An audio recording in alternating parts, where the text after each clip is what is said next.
quite an experience from starting with something we thought that would be quite easy. Little did I know that doing an audit and just trying to verify election integrity was going to turn out to be quite the undertaking and a national, if not international, event. So we're learning a lot from this, which is pretty interesting.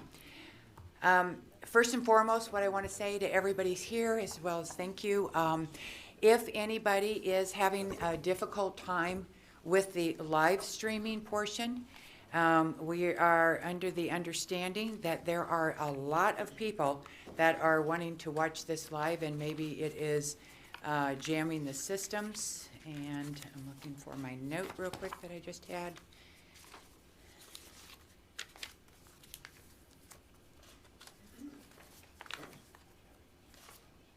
Okay, I can't find it right now. It's if you go to the Senate website, the Arizona Senate, here it is, sorry. Our handle on Twitter is @AZSenateGOP. Our handle on Facebook is @AZSenateRepublicans. On those two sites, you will be able to see a new link, an additional link, so that you may go ahead and sign on if you want. I've also been told that Real America's Voice, One America News, and Victory TV are all live streaming this as well.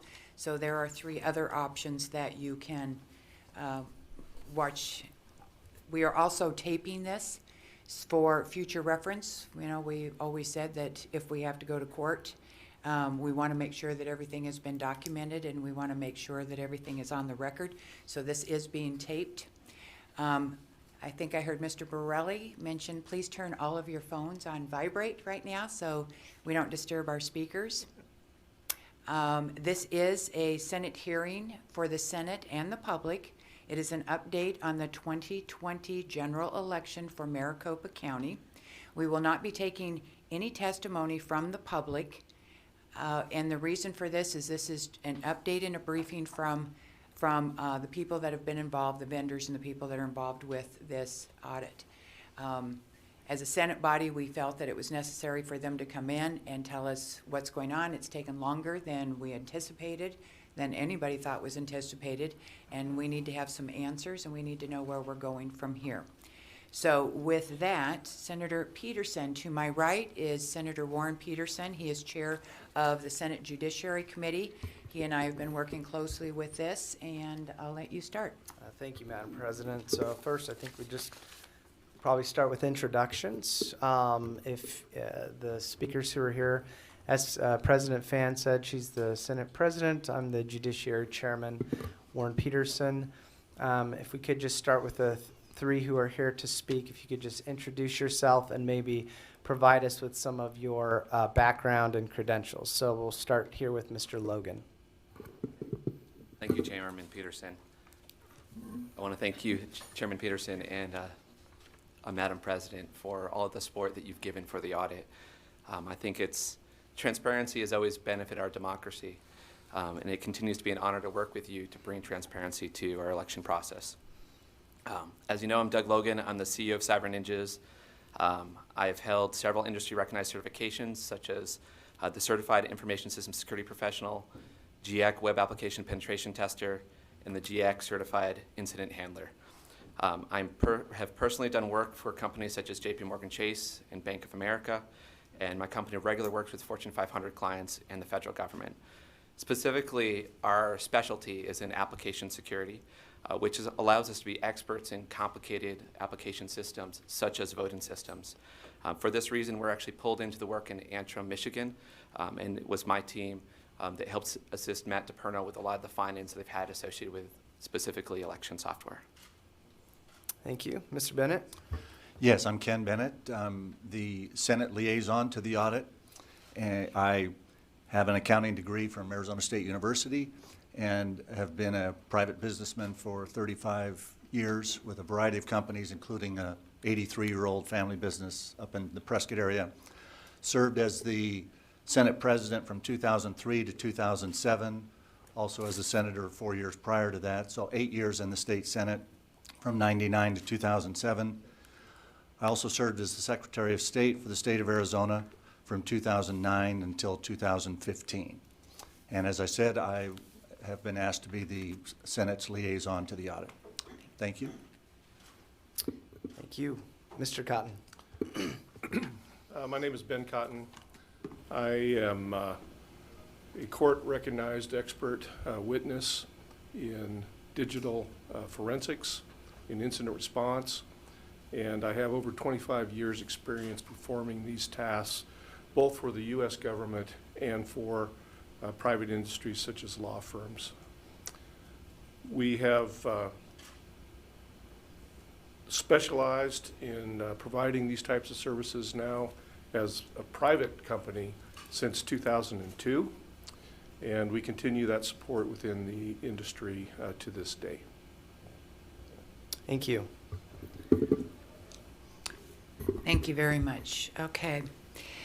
Mr. Logan, I'm going to ask you to please open this segment up so that we can just walk through where you've been, where we're going, what you need to continue going and get to the end results of whatever those results might be.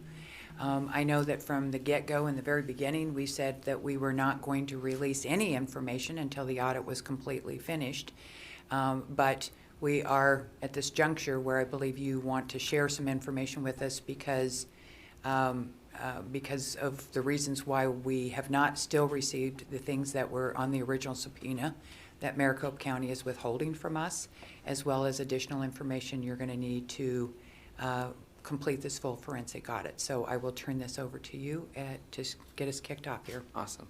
Yes, Madam President. I think what I'd like to start with is we've actually put together a short video that gives an overview of what we've done with the audit and some of the details associated with it.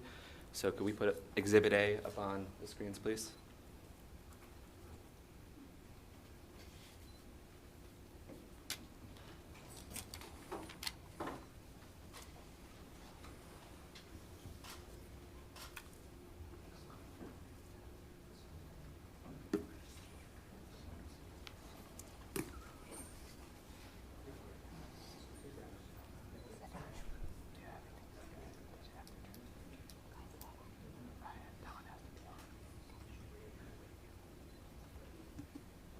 I think as all my years as a county manager and working at the executive level in local government, I've never seen a process so unprecedented than this audit. The transparency, the accountability, the integrity, and the overall chain of custody is something that is incomparable to any audit that's ever been conducted in the United States. It was an important part of the process in identifying the individuals to assist us in the audit. Background checks had to be done, social media vetting took place, but we didn't care what party you were, whether you were Democrat, Republican, Independent, Libertarian, far left, far right. As long as you entered the building with good intention, knowing that you were going to follow a sense of accountability, that you had integrity, and to do the right thing, this is what it was about. We wanted everybody in this building to be beyond reproach. With over 1,500 volunteers and 200 paid staff, we had people from all over the country in all walks of life. It was important because our chain of command was vital to the structural management process of the audit. We had vice presidents, we had managers, and then we had table managers. But people came from all over, from Pennsylvania to Iowa, from Virginia, Washington, D.C., and of course the state of Arizona. We had retired FBI agents, retired IRS auditors. We had technical professionals. We had CEOs of companies, election workers, and supervisors. We had consultants. We had even a United States Air Force general who had retired, who spent every day working tirelessly to make sure the audit was done with quality. Although it was only Maricopa County residents who voted in the last general election that were able to count ballots and votes, it was important to know that everybody in that building was there for one common goal, and that was to validate the election results and seek out and find any vulnerabilities to provide feedback that would enable Maricopa County's election process to get better, or to provide findings to the Arizona Senate for them to take the necessary measures to restore confidence in the Arizona voter. We had many measures that were implemented to ensure the safety and security of the people within the facility. Badging was something that was very important, where a person to get into the facility had to present their badge, also a legal ID, and be on a list. Another important aspect to this was our COVID protocol, that we ensured that we did not have any issues pertaining to COVID. And people were required to wear masks while on the floor. Any visitors or state delegation personnel that came into the building were also escorted. We had first aid stations on hand, and we had a reunification site set up in the event we had to evacuate the premise. Training was very detailed and extensive. Everyone went through an orientation process before they broke out into their specialized training.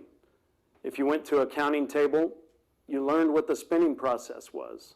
You actually did a practice tally sheet. You learned what the positions were that were involved in processing ballots and taking ballots off, what table managers did and what pod managers did. If you went into paper examination, you went to a lab where you worked directly with the microscopes and the camera technology in processing the ballots, and the importance of making sure that qualitative images were taken while processing those ballots in the paper examination area. Buzzwords were often used, such as integrity, accountability, chain of custody, beyond reproach, and transparency. And this was the culture that was developed for anyone that stepped in this building. The floor operations had many different moving parts. We had the ballot corrals that stored the ballots and staged the ballots in different ways, from regular storage to staging for paper examination and for staging for further investigation. You had paper examination stations that would then take ballots from the box and process them to obtain the images that were necessary through DSLR cameras and 4 different microscopes that obtained information from each ballot. You had aggregation that would then take the results of the counting tables and input that data into the system to ensure that the proper counts were correct during that process. Ballots didn't move without 3 things: people, paper, and observation. The people who moved them, the paper trail with the chain of custody that followed it, along with the camera observation that did not at any time allow a ballot box to not be seen. The handling of ballots was also very important. Once a ballot box was cut open and the ballots were removed, it was important that we ensured that the ballots were put back the exact same way they were pulled from each of the ballot boxes.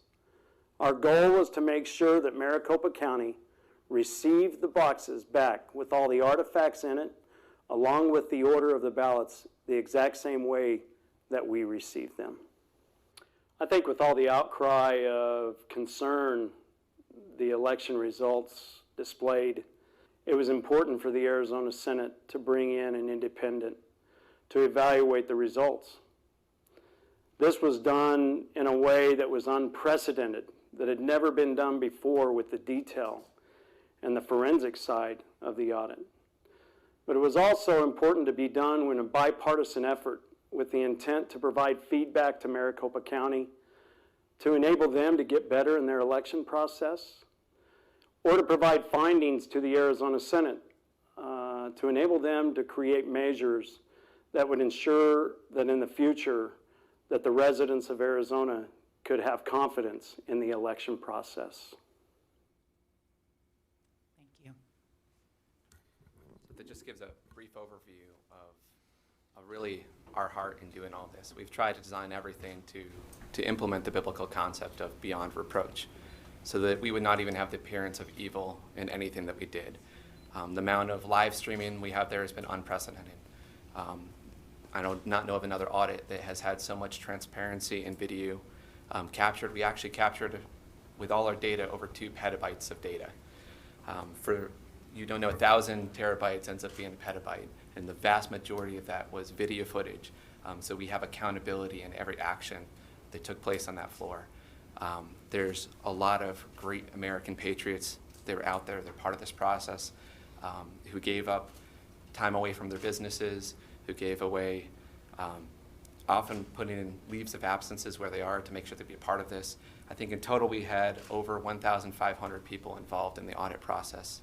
Of those, about 1,100 of them were actually volunteers that are just doing there to do their patriotic duty to make sure that we have integrity in our election process. We had, I think it was over 80,000 hours, man hours of time that was spent in what we did. At this stage in time, we have tallied all of the ballots. We've done paper examination on all of the ballots, and that data is still being worked through. The only thing that we have left is we're working through some of the last bits of aggregation to make sure all these numbers are perfect, because we totally understand how much focus is on us right now and how important this is to our country and really to our nation. And we want to make sure that everything we do is as spot on, as accurate as possible. Thank you very much. I'd like to interject just something at this time that I wanted actually to say in our opening remarks, just for the record, because we do know that there's been some misinformation out there. And we have said from the day one, and I'm glad to see some of my fellow senators here in the audience with us, because it is our entire Republican Senate body that wanted to pursue this. The important thing that we wanted to make sure everybody knew, which we told you as well in the very beginning, is this is not about Trump. This is not about overturning the election. This has never been about anything other than election integrity. This is the epitome of what America stands for. And if we do not have faith and confidence in our electoral process, then everything we do in life is jeopardized. There was a poll that was recently done that 45% of people in Arizona, according to that poll, believe that we have serious problems with our elections. Whether that is true or not, whether they are rumors, unfound accusations, or legitimate problems for whatever reason, as a Senate body, we felt that it was our obligation and our duty to answer our voters, our constituents, answer those questions, and either confirm what they were afraid of or thought or heard, or that we prove that those things were not true so that they could go back to the polls and they could vote with confidence knowing that their ballot is sacred. I just wanted to make sure that everybody is fully aware that this is all this is about, is an election integrity. And are we following the rules? Are we following the procedures? Have we done everything we possibly can to make sure these are fair, clean, honest elections? If we do find anything, not us, but you as a vendor, if you do find anything of whether we can pass laws that would help ensure that we have more integrity in the future, if our procedures perhaps are lacking in some way, this is a great opportunity for us to be able to say, let's fix that, because that's what the Senate body does. We pass laws. We have accomplished this because the Constitution gives us the right to subpoena information for the purpose of passing laws. And with that information gives us the tools to be able to either tweak existing legislation or create new legislation to make sure that the sanctity is always there. So I just wanted that on the record. Mr. Bennett, I am going to Yes. go to you next. I want to hear, thank you so much. You have volunteered your time for many, many weeks here, free of charge. And with your past experience, it was great to have you step up to the plate and offer to be our Senate liaison, particularly since we were still in session and we could not be there. Because of your expertise as being a past Secretary of State of Arizona and a Senate President prior to me, I would like to get your take, and we would like to know what happened when the ballots arrived, what was the process you observed, and help us walk through that stage. So I'm turning it over to you at this point. Okay. And I should start probably by thanking others who have assisted me in the liaison process. Julie Fisher, Randy Pullen, John Brakey, Brandon Slayton, and probably others have been a tremendous help in overseeing this process and interfacing between the Senate and the audit. So I'll speak primarily to the chain of custody.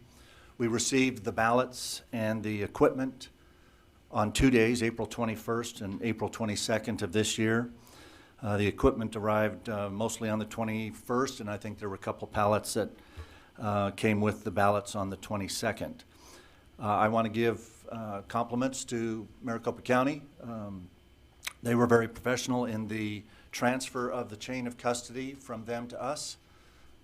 Co-elections director Scott Jarrett was very professional, along with several of his staff that helped in that process. We received 1,691 boxes of mostly ballots, but other items. And with Mr. Jarrett and his staff's help, we worked through every one of those and checked every box. We worked through some minor discrepancies that we resolved. There were 26 mismarked boxes. There were 8 boxes present on the ballots that were not on the manifest. There were a couple boxes on manifests that were not present. I think there were 3 boxes that were on different pallet numbers than the manifest indicated they were, but we located them on other pallets. Of those 1,691 boxes, they arrived on 46 pallets. 2 of the boxes were data cards, hard drives, fobs, other things that we transferred over to Ben Cotton's group for the data analysis. In the process of doing the audit, some personally identifying information was discovered in 2 boxes, kind of stuffed in with the ballots. I think it's the kind of the practice of a county as large as Maricopa, where you have multiple, thousands of boxes. They have to make sure that those boxes are filled to the brim, so that if that box ends up on the bottom row of a pallet, and there's 4 stacked on top of each other, that they can hold the weight. So they kind of build bricks, as one of my assistants kind of calls it, where you make sure that the boxes are full. And in a couple of the boxes, we found a variety of counter slips, I think was the first box that we ran into. And the auditors took great care in making sure that no personally identifiable information was compromised. So we took personally identifiable information out of 2 boxes and segregated those in their own 2 boxes. We found personally identifiable information in the spoiled ballot boxes, and that ended up creating 16 new boxes of PII, as we called it. In 2 of the Braille ballot boxes, we found Uokava ballots and even some other ballots. I think Doug might talk to that in a little more detail as to the number of those. But so we separated those, and that created 2 more boxes. And then eventually, Cipher, after going through the equipment, returned the 2 data boxes that they had. So we went from 1,691 boxes at the beginning to now we have 1,711 boxes on 47 pallets. As far as the equipment, we received the 9 high-volume scanner machines, 4 called High Pros and 5 Canons, 20 adjudication stations, 4 EMS workstations, and the EMS server, along with some other miscellaneous equipment. That was on 16 pallets. Again, we received that on April 21st. Every pallet and every box on the pallet was co-signed by Mr. Jarrett and myself, as were the 1,691 boxes that I mentioned earlier. We also received 385 precinct tabulators. Those were on 24 pallets, well, not pallets, I guess you would call them racks or rolling carts. And so we identified each and every one of those by serial number. The 9 high-volume machines, the 20 adjudication stations, the 4 EMS workstations, and the EMS server Mr. Cotton's company collected the forensic data off those, and he'll speak to how they did that to make sure that none Mr. of. Bennett, if I could just Yes. interject, could you tell everybody what EMS? I'm sorry. stands for? EMS is the election management system. Okay, thank you. Ben will speak to how they collected that data using equipment that could read only and do no damage to the original evidence that the copies were made from. But the high volume machines, the adjudication stations, the election management system workstations and servers were returned to the county on April 30th. So we had the equipment about 9 days, or at least those pieces of equipment. We would have returned the other 385 precinct tabulators, but I think Ben will speak to that as well. We still do have the precinct tabulators. Both the equipment and the ballots were in locked cages during the entire time that we have possessed the ballots and equipment with limited access. I think most of the time there are probably maybe 2 people that had keys to the ballot corrals, we call them. Armed security outside every time. Yeah, we also had 24-hour guarded armed security, both inside and outside of the building. We had 24/7 live stream on the ballots and the equipment during the entire time that they've been in our possession. Doug spoke earlier that that's a very significant part of the 2 petabytes or whatever you said was of data that we have collected. While we have had the machines and the ballots in our custody, we have continuous and complete chain of custody on every box and every machine. Even and especially during the time when we had to move over to the Wesley Bolin building and store the ballots and machines while the Coliseum was used for the high school graduations, the return back to the Coliseum, and now we're back at the Wesley Bolin. But during all that process, we have had continuous and complete chain of custody while everything has been in our possession.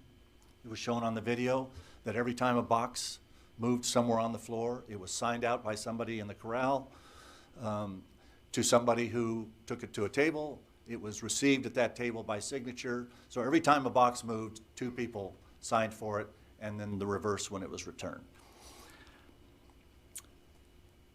And just kind of for your information, when we returned these boxes, most of what we received were boxes sealed with regular packing tape.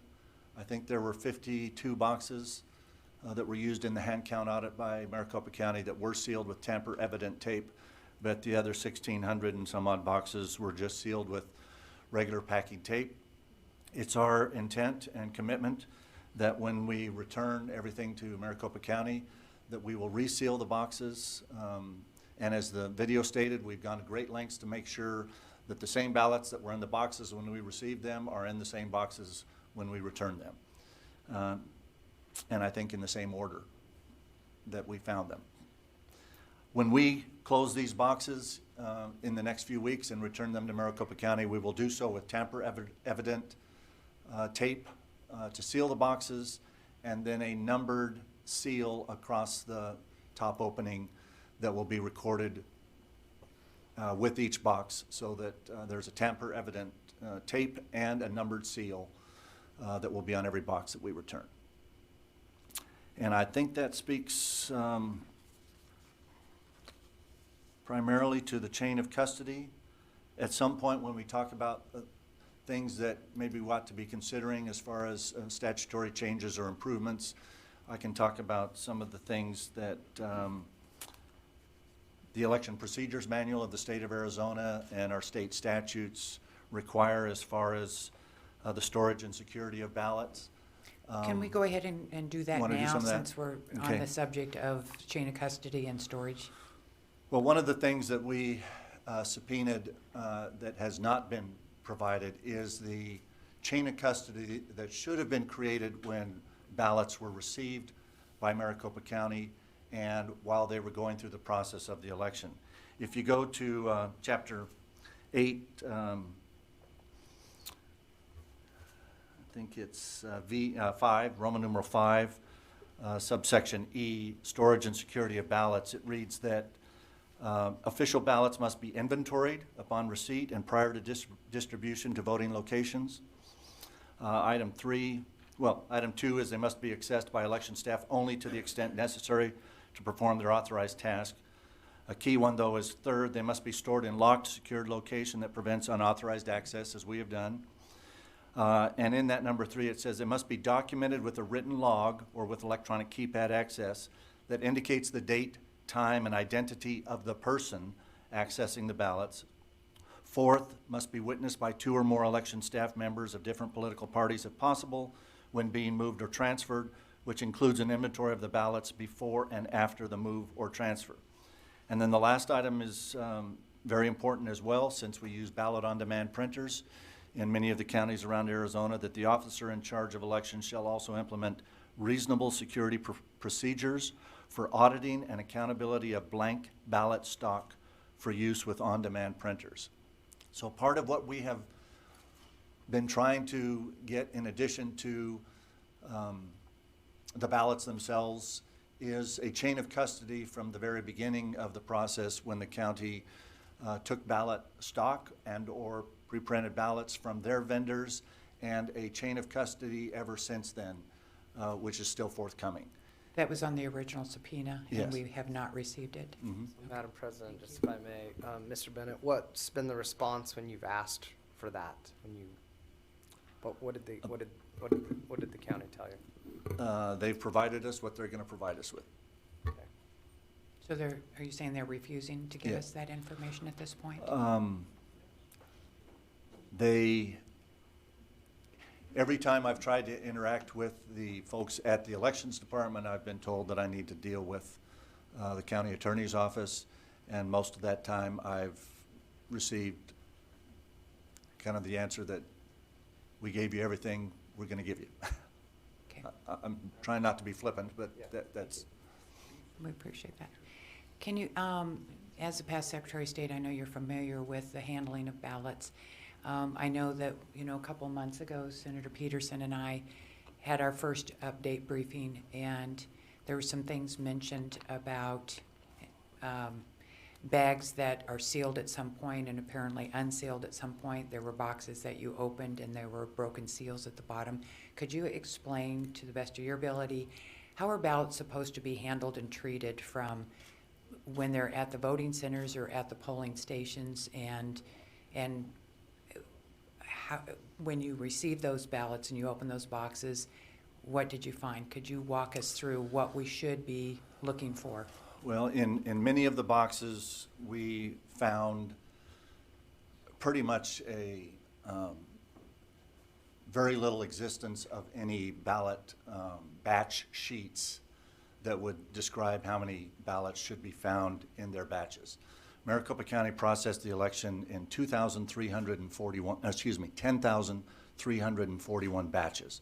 Most of their batches were right around 200, but they had 20-some batches that were 1 ballot per batch, and they had other batches of ballots, mostly from the voting centers, that were around 1,000 in a batch. Some of the boxes, you would see a batch number on the outside of the box, identifying it as election day, so it came from a polling location. And if there was just one number, then you would infer from that that there's only one batch in there and it was a large batch from a voting location. As ballots are processed at the voting locations, I think Maricopa had 171, I believe, voting centers. When those are processed, they're bagged and locked in sealed bags and sent down to the central counting location. They are opened again there, and when they are put in the boxes, we found some of the cut seals and things like that. So the fact that we found some cut seals was probably, it was easier to throw them in the bottom of the box than throw them in the trash can somewhere, and it doesn't speak to anything violative of state law or election procedures manual, but that apparently is the way that some of the people disposed of the seals that came from the bags at the voting centers. The ballots that are handled at the central count which is the vast majority of the ballots in Maricopa County's situation. Of the 2.1 million, or actually 2,089,563 ballots that were processed, approximately 1.9 million were processed through the mail and therefore at central count locations, and about 168,000 ballots were processed at the other, at the 171 polling locations. When those ballots are put in those boxes, in some cases we found pink sheets. We and they, Maricopa County, called them that would say below this pink sheet there should be 200 ballots, but 2 were taken to duplication, and so there should be 198. As was reported earlier, and I think Doug may speak to it again, there were some discrepancies, or quite a few discrepancies found, but it was later discovered that the county has blue sheets that are used at a different point in the process to identify a time in their process where ballots are again sent to duplication. And so the blue sheets explain that the pink sheets would go from 200 to -2 to 198. A blue sheet might get you from 198 to, we sent another 6 or 7 to duplication, so the number would change again. But Madam President, if I may, Mr. Bennett, to that point, what, were you given the blue sheets? Have we been No. given the blue sheets? we were not given the blue sheets by Maricopa County, but we were able to get the blue sheets through one of the assistant liaisons organizations, Audit USA out of Tucson, who requested by public records request the blue sheets, Okay. and then provided those to the audit, and I think they've been helpful. Doug may speak to that a little further as to explaining some of the discrepancies that are not entirely explained by the pink sheets that we sometimes found in the box. Sometimes we would open a box and all the pink sheets would be stuffed down the side vertically, and you really at that point had no idea of where you would insert those pink sheets in between batches of ballots to account for the sum of the ballots in the box. I think a lot of this may stem from standard procedure where we've not done many audits, and most counties have put things in boxes knowing that they're going to be sealed up, put on pallets, shrink wrapped, and put in a warehouse for 22 months and then destroyed. And usually nothing or nobody's ever being looked at or looking at them. In this case, I think we have discovered that we could probably use a little beefing up in our election procedures manual and or state statutes as to how things are documented and stored in an organized, consistent fashion in boxes in case other audits are done in the future. But there's no, I can find no election procedures manual directives or state law that says you have to put them in the boxes in this specific way, but that may be something that we need to look at. Anything else that you want to add at this point? We'll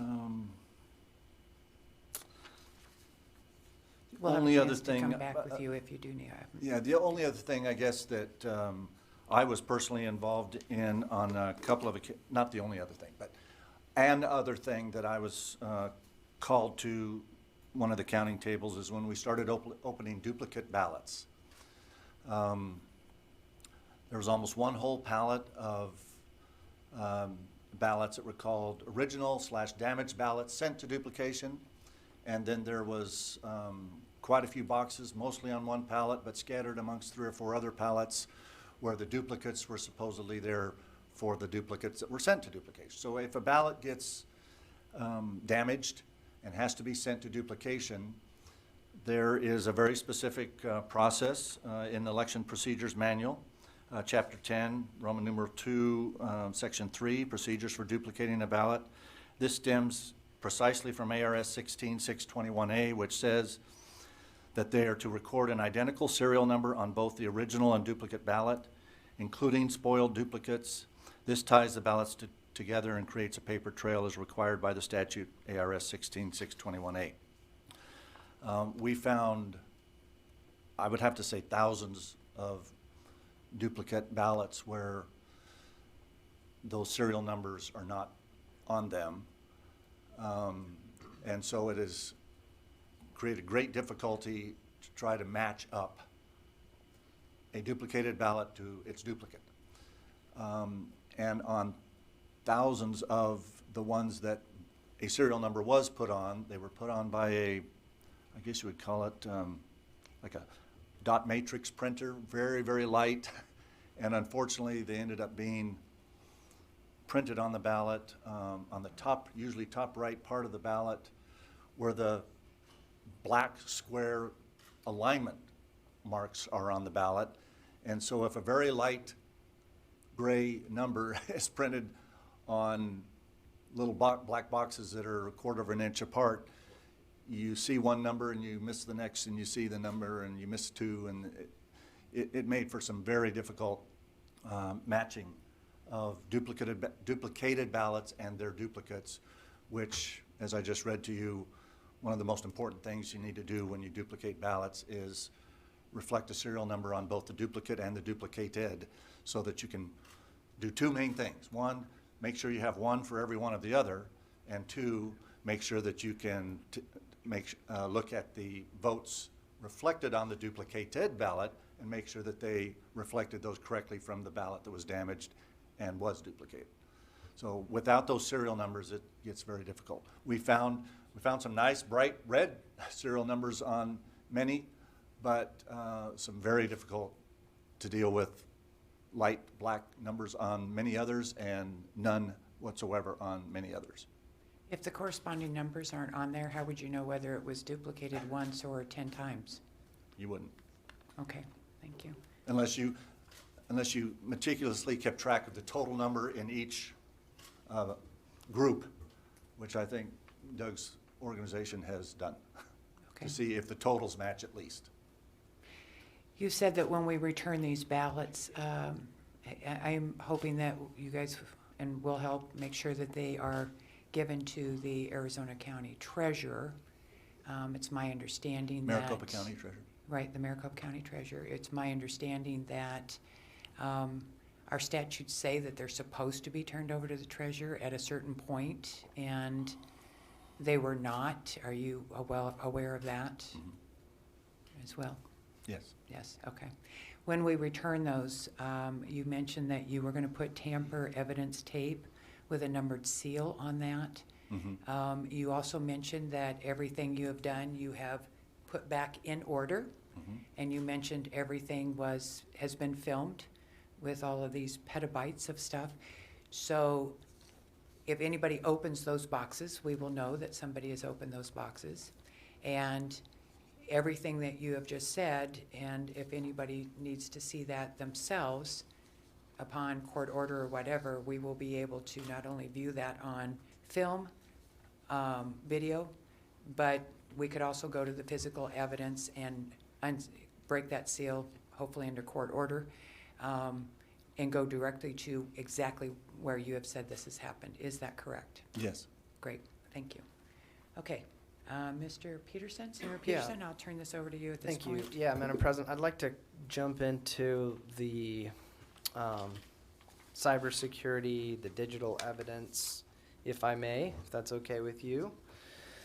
Mr. Cotton, what so far has been completed for the digital forensics portion of the audit?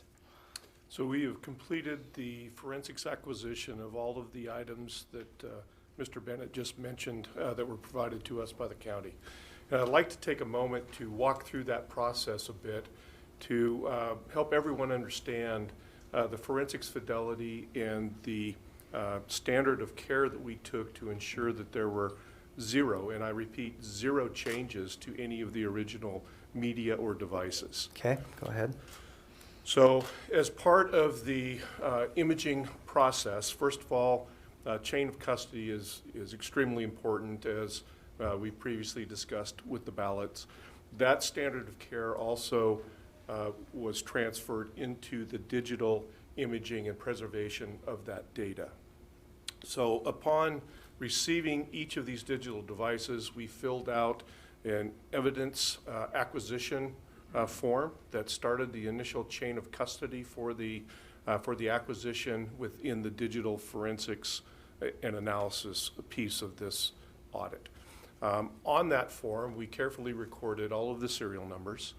We then leveraged what is known in the industry as a write block device. Now, a write block device is used, and as a matter of fact, How is right spelled? so write, W-R-I-T-E. Right, as in right. As okay. in write. Okay. And the sole purpose of this device is to prevent any modification of the original evidence that is plugged into it, okay? This is accepted within our judicial system as the methodology needed to be utilized for anything to be admitted into court and to maintain that standard of care for the digital forensics chain of custody. As part of that acquisition, we then took a bit-for-bit copy, forensics copy, of each of the digital devices. At the end of that copy, we applied what is known as a MD5, a Machine Digest 5 hash value to that acquisition. Now, when you think about that, it is a digital fingerprint of that evidence that we just acquired. If anyone changes even one bit of data within that evidence file, it will totally invalidate the MD5 and create a totally new signature on that particular piece of evidence, okay? So for every device that Mr. Bennett mentioned that we imaged, we performed that exact process. We know who imaged it, we know when they imaged it, we know where it was imaged to, and that is a controlled item within our evidence and chain of custody handling procedure. We then took those digital copies and we maintained one of those digital copies as primary evidence. And so we locked that away in a U.S. government GSA approved safe to ensure that no one would access it and that it is there as the primary evidence for the basis of our analysis. We then created examination copies that we have used for the determination of the cybersecurity status and other aspects of those systems. Okay.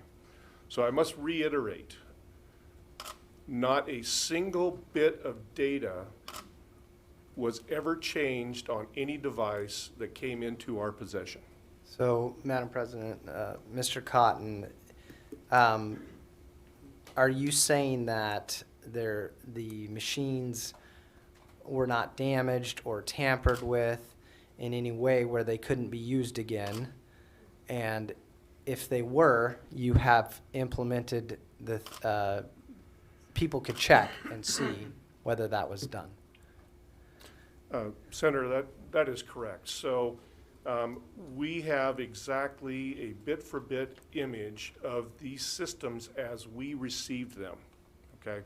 We did not modify, we did not change any chips, we did not access any anything other than the hard drives for those systems. So if there were any changes to the original equipment, those had to have occurred within the custody of the Maricopa County Board of Supervisors, not with the custody of the auditors. Okay. Mr. Peterson, Senator Peterson, may I ask a question? Yeah, of course. Mr. Cotton, well, we're trying to keep this official. Mr. Cotton, recently in the news, I don't know if you have heard or not, but our Secretary of State, Katie Hobbs, made a statement a few weeks ago that she would not allow these machines to be used again because she could not verify that we had not, you, not us, you had tampered with them. I don't understand that statement because it is my understanding that when election machines, no matter whose machines they are, that election machines are supposed to be calibrated and certified before any election goes on to make sure that those machines haven't been tampered with, that they are calibrated correctly, and I believe they do that also after an election. So I have this question I don't understand. How can the Secretary of State say that she can't certify the machines weren't tampered with when supposedly we have certified people that come in to certify machines aren't tampered with? It doesn't make sense. Could you explain that to me, please? Madam President, I certainly understand your confusion, and I share that with you. I'd like to also reiterate that as part of our evidence handling procedure, we had cameras watching over our evidence storage facilities and our acquisition and replication procedures 24/7, okay? So any form of tampering certainly would have been caught on video. However, we did not do anything of the sort that would have interfered with any of the machine configurations or any of the alleged tampering that the Secretary of State has alleged. Well, Madam President, if I may, just, this is more of just, I think, a comment or a statement along with your concern here. And I think this could be something we need to look at legislatively. If we have a process, and from what I've heard, it's about $8,000. You know, the county did an audit for $8,000 or $20,000, whatever it was, to certify and make sure the machines were not tampered with. And this is also part of a process before an election. If that process doesn't work, then, and we're saying that is not valid because somebody doing an audit ruins that and you can't recertify it. It sounds like that we need to have something else. There needs to be another process that works, that you truly, maybe it's the truly certification and verification that machines have not been tampered with process. I don't know what it's called, but anyways, I share your concern, and I think that's a good bullet point for us to be looking at for future legislation. If I also might add, Madam President, that position that they must replace all of the voting equipment is at odds with the public statements that were made by the Maricopa County officials following the 2 independent audits that they conducted early in this year. Right. So, And those statements would be what? those statements would be that they were able to go in and validate that no firmware had been changed, that there was no changes to those systems, and that the election was, in their phraseology, legitimate. Okay. So, Madam President, if I may just continue on with some of the digital forensics questions here. Can you continue to just tell us with what you've received, what have you received, and what has been done with what you've received so far? So, Mr. Bennett went through the list of devices that we have received. I would add to that list that he Could you just repeat it real quick, just so we Sure. kind of So we have- compartmentalize it with the digital forensics? we have received 385 tabulators. Okay, Okay, those are the Dominion ICP2s. We have received the county EMS server. EMS, once again, is the election management system. We received their server. We received physical devices correlating to the EMS workstation function, to the adjudication function. We have received 11 hard drives that contained cloned images of various other systems within the EMS ecosystem/network. Of interesting note, however, is on those 11 hard drives which contain cloned data, they did not use a forensically secure process to image those original systems. So the dates and times on those cloned systems were altered by their cloning process. So just as an FYI. With all of the digital devices that we have received, whether in physical or digital form, we have created a forensic copy of each one of those devices. as prescribed in the procedures that I just outlined to you. Okay. We have taken those digital forensics copies and we have conducted keyword searching across them, looking for internet connections, looking for anomalous or unauthorized connections into the system. We have conducted searches looking for malware on those systems. We have also created virtual systems of those forensics images to conduct live memory analysis on those virtual systems. And that's where we are today. So what have we not received from the county that we were supposed to get to be able to do the forensic analysis of? I think if I'm going to put these in order of criticality, we have not received the router configuration files. We have not received the router data. And Mr. Bennett and myself were in multiple conversations with county officials in which they had agreed to provide that information to us. We had actually entered into a compromise with the county in which they would provide us with virtual access to that data, in addition to providing us with Splunk NetFlow data with a time period of approximately 90 days prior to the election and 60 days after the election. And we had agreed to that. We have not received that due to a response from the county in May stating that they would not provide that because the data would compromise law enforcement operations and would also potentially compromise PII information of Maricopa County residents that had not already been turned over as part of the audit request.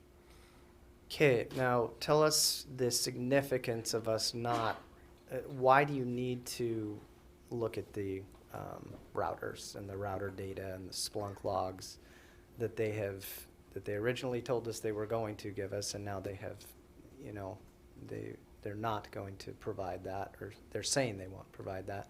What's the significance? Why do we need to look at that? Well, it's critically important to substantiate some findings that we are seeing through the keyword searching and the processes I've already mentioned. There are a number of things that we know as a matter of fact have occurred that we need to further take that information and validate that information. So, for example, we know through public record, public statements, that an element of the election system was actually compromised or breached during the course of the November 2020 election. It is a matter of public statement by Maricopa County as well as legal action and law enforcement action surrounding that particular incident. The registration server that was public facing did have unauthorized access to that. In cybersecurity terms, it was breached. We know that the county has accepted that as an unauthorized breach because they actually issued a letter to a small subset of the voters who were affected by that breach, and they issued that in January of 2021. In that letter, they did acknowledge that there was unauthorized access in November to that server. Okay, so that's one item. The second item is it has become readily apparent in the course of our analysis that there are severe cybersecurity problems with the way the election management system and network was maintained. Okay. For example, if you give yeah, some for examples example, of that. if you walk into an average home computer, you will find that the antivirus definitions that protect that system from malware have been updated within the last week. You will find that there have been system security patches sent by Microsoft or by Apple, typically within the last week. Microsoft does it weekly. And you would find that that system is patched and the antivirus definitions are up to date. Sadly, that is not the case for any of the endpoints that we have looked at inside of the Maricopa County election management system, okay? The last time that the antivirus was updated on these systems was the date that the Dominion software was installed on the systems. That happens to be August of 2019. Okay. There have been no operating system updates or patches on this system since that same date. What that creates is a tremendous vulnerability to anyone who could get access through a system such as if, for example, the registration server was serving as a jump box. In other words, it was dual networks so that it was public facing and also private facing into the election system. If someone accessed that system, they would have no difficulty at all effectively penetrating and gaining system level access at the current patch state and antivirus state of these systems. So, Madam President, Mr. Cotton, if they could have if they were able to get access, how long would it take somebody to hack in or whatever if they're?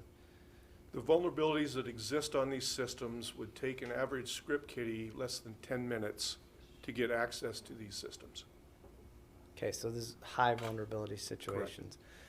So we need to get the routers. It's clear we need to get the routers. We need, even if it's just a report, they can scan it, they can look at it, they can do whatever they need to do to make it safe. We just need to see the traffic during this election or during this period that you're looking for.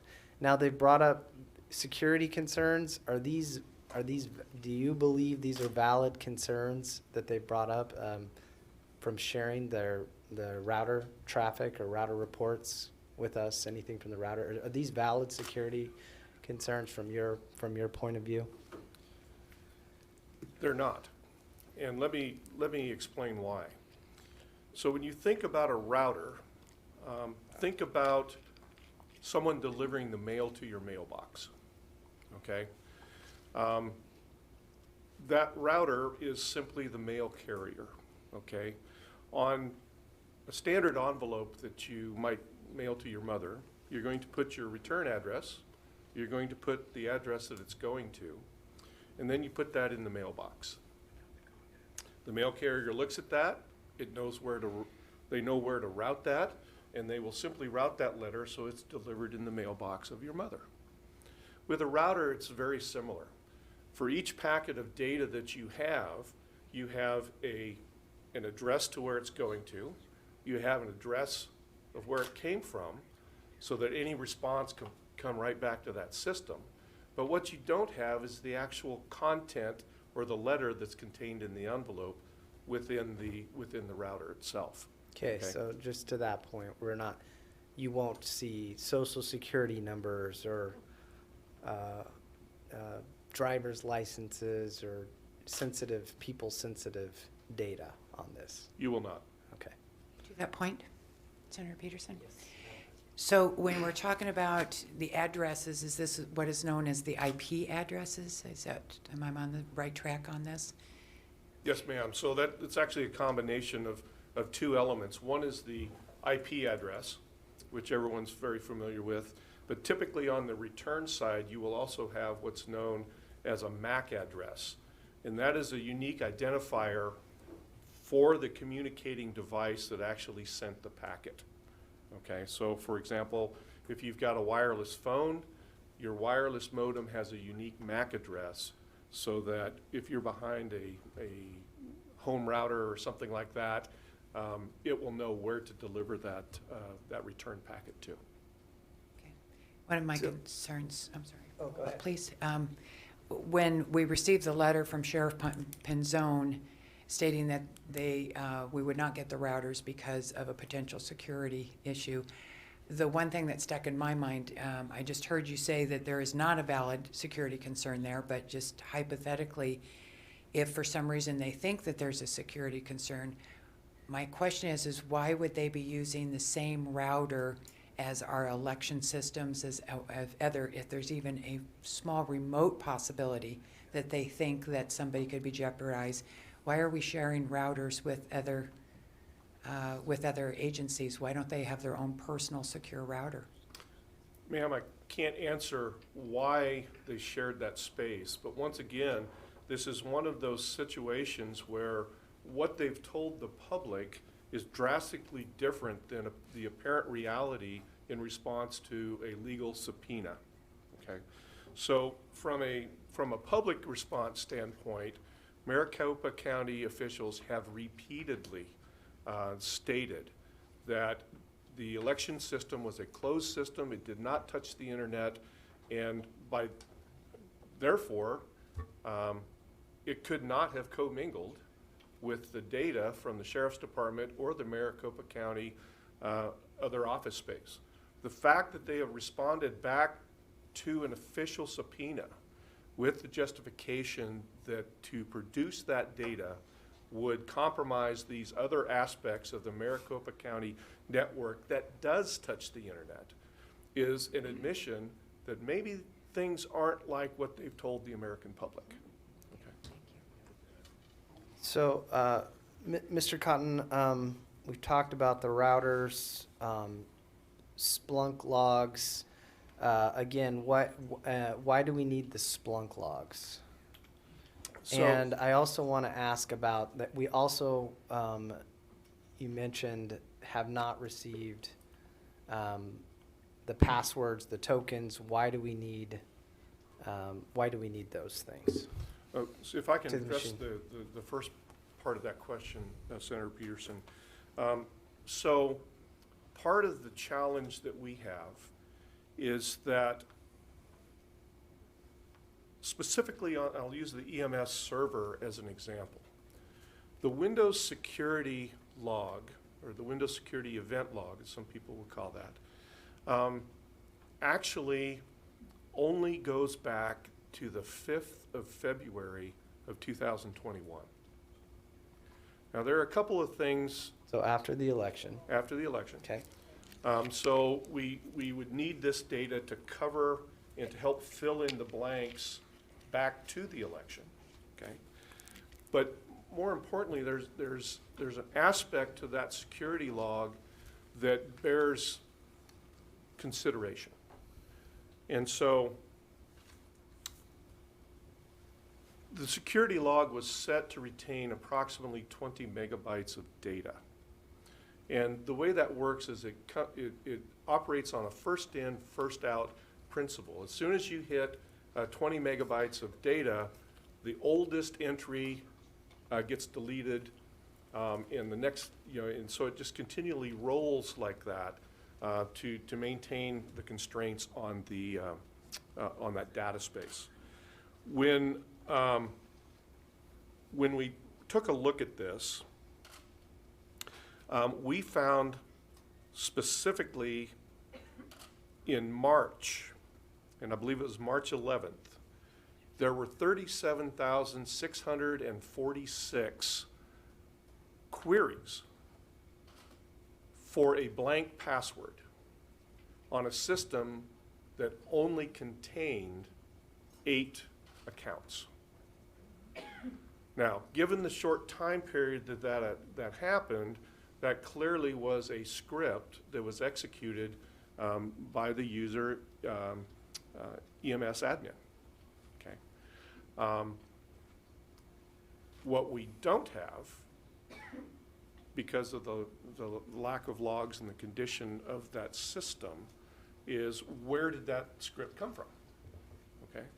So by leveraging the router information and by leveraging the Splunk information, I should be able to determine who was using the EMS admin account at that particular time, and where did that originate from?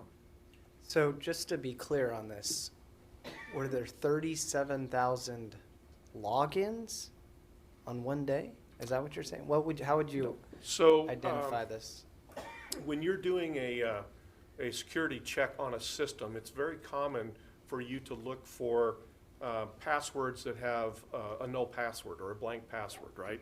And so you can query the device itself to let you know whether or not there are any accounts that have a blank password on them. So it's a query? I'm just looking for what you're calling this. It's a script, it's a 37,000. query. So there's 37,000 queries. Yes. And they were done on this one day. And the reason we need the Splunk logs is because those 37,000 queries churned the data so that you can only look back to February 5th, or what was the date? February 5th. February 5th. That is correct. And obviously, we need to go back to the election. Correct. We need to be looking at the election day, prior to the election day, looking at access. So we don't have that, what we were given, we don't have that, that window, which is the critical window we need to look at. That is correct. Okay. So obviously, we need the routers, or just the data, and how about we just start with March 11th, the 37,000 queries? I mean, give us something here. What about the machines, the Dominion machines, the tokens for the machines? Why do we need those? Okay. So within the administrative functions of the Dominion ICPs, you have basically a couple of different levels or roles, as they call them, inside of the EMS software. The current state, so we have completely recreated a virtual EMS. I am able to burn these little fobs or I-button keys, as they really are. And those give me security access at whatever role I'm permitted to burn inside of the EMS. Currently, inside of the EMS construct, there is only one role, and that is of poll worker. Within the Dominion ICPs, poll workers as a role, even if you give them admin access, do not get access to the configuration of that device itself. So on each of these ICPs, and these are ICP2s, we know that there are 2 NIC cards. We know that they can be configured with wireless modems. We know that they can be configured with cellular modems. So the purpose of requiring this information is to get a configuration for each of those systems that shows how they were configured, what is enabled, what is not enabled, and more importantly, I can get the MAC addresses for each of those devices. Now, if you recall our previous conversation on the router data, where you have an IP address, you have a MAC address. It then becomes a very simple process to say, did any of these MAC addresses ever touch the internet? It's very simple. So it sounds like Maricopa County does not have access to this. Dominion only has access to this. Why is it important for Maricopa County to be able to have access to this? Well, your assumption appears to be true. So when we asked them for the administration level fobs, we received a response back to within the same letter as the router data, saying that they had provided us everything that they have access to, and the inference obviously there is that only the contract Dominion employees contracted by Maricopa County have access to configure those ICPs and to get access to the configuration or technician aspects of those ICPs. Now, where this becomes important is that if you as a county cannot validate the configuration independently of the vendor, then how do you ever validate a election system that it's safe to vote? Okay? Because you don't know. As a county, it's responsible to validate and certify those systems prior to a vote. Okay? So I would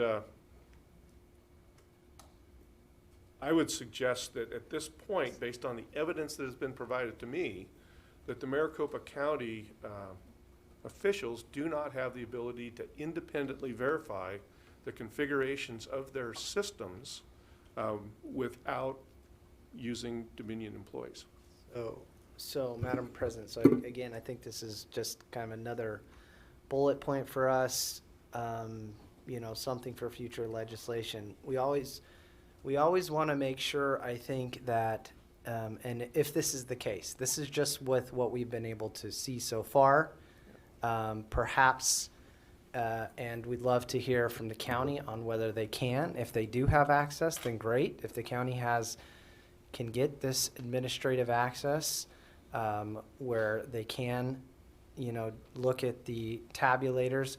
We want to make sure that the state, the county, can always be at a higher level of administration than these third parties that we're using, so that it's us doing the elections, it's the county doing the elections. So this, I think, is another thing that we need to make sure that we address.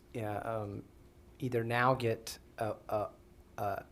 we need to get a response of that they do have access to this and they can, you know, audit this themselves and control this, or this is something that we need to make sure in the future that we are able to do. Question? And I don't know that you have an answer, but I'm going to throw it out and maybe we can put it on our list of questions to ask. Originally, the Board of Supervisors had agreed to do a forensic audit with us, which is what we wanted. We did not want the ballots moved. We would not want the machines moved. And that's the path I thought we were going on until they went into an executive session and said they were going to do their own audits using 2 companies that are authorized to certify the machines. And so they did these 2 audits. One was Pro V&V, one was SLI, thank you. Those 2. If they had done the audit, as Senator Peterson said, why did they not come up with this information and report it as well? I don't know that you'd have an answer. It's. Probably can't speak for their You know, I can't speak to what their scoping was. I would suspect that a full cybersecurity audit was not part of their scoping. That's what I would surmise.